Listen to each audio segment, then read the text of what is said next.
Number 10, it gave us the point and a slope. Thus, we're going to use point slope. Okay? So we'll go point slope, we'll manipulate it into slope intercept, and then we'll find the inverse. Okay?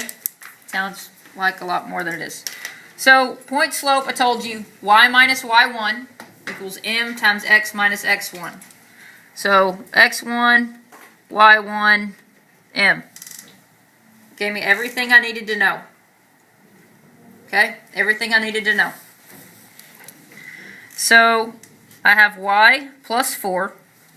That's y minus y1. You have y minus negative 4, so y plus 4 equals negative 3/5. That's m times x minus x1. Okay? So we're now going to put it into slope-intercept form. So I have y plus 4 equals negative 3/5 x. What's negative 3/5 times negative 5? 3 plus 3. So you have negative 3 times negative 5 is positive 15. Divided by 5, you get 3. Move your 4 over, and I get y equals negative 3/5 x minus 1. Okay? So my y-intercept is 0, 1.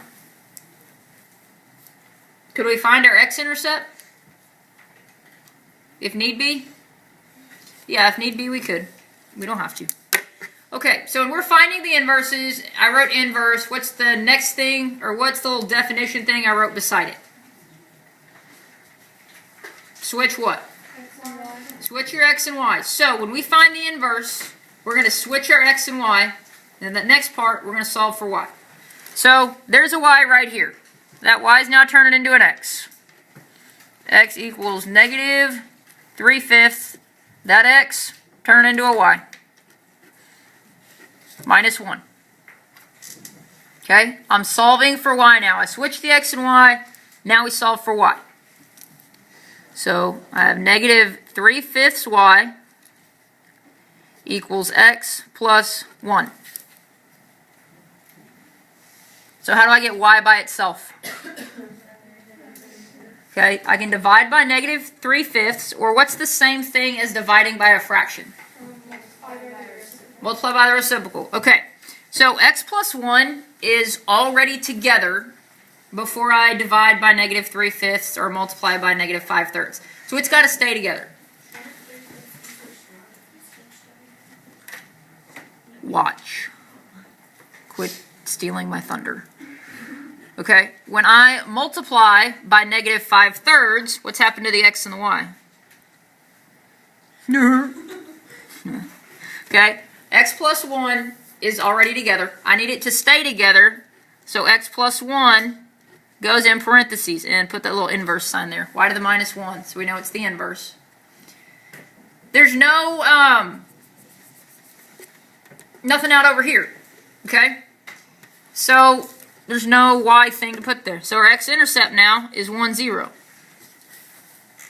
We could manipulate this and put it back into slope-intercept form, but we don't have to. That's point-slope form, right there. The point it goes through is 1, 0. Thoroughly confused? Yeah? That's okay. At what? Switch your x and y and solve for y, or what I said after that? Switch your x and y and solve for y. You can't be confused by that. That's exactly what you do. Switch your x and y, solve for y. Don't worry, we're doing this for 3 days. Alright, so I want to go through negative 3, negative 1, perpendicular to this right here. Perpendicular means what about your slope? Negative reciprocal. Negative reciprocal. So for the perpendicular line, what's my slope? 4/3. 4/3. That's my slope. Here's my point, x1, y1. So, point slope, because that's what it gave me.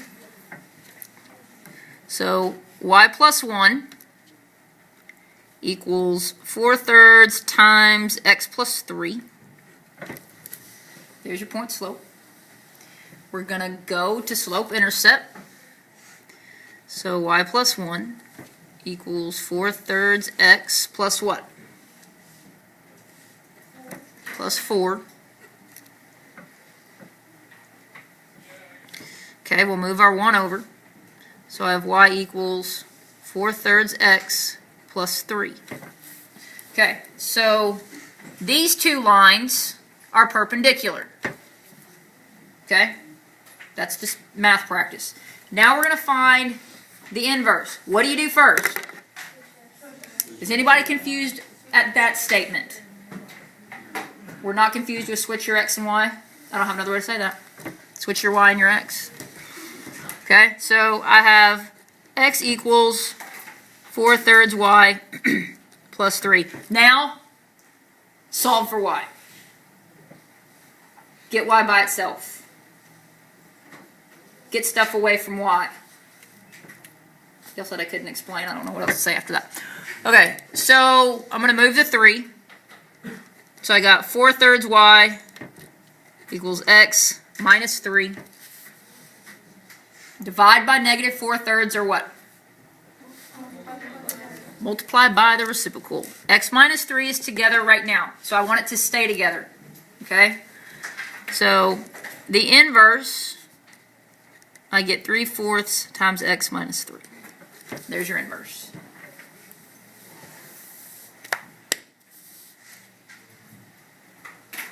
Questions on this part?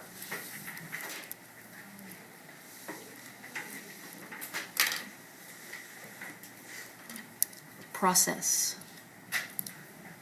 Are you processing?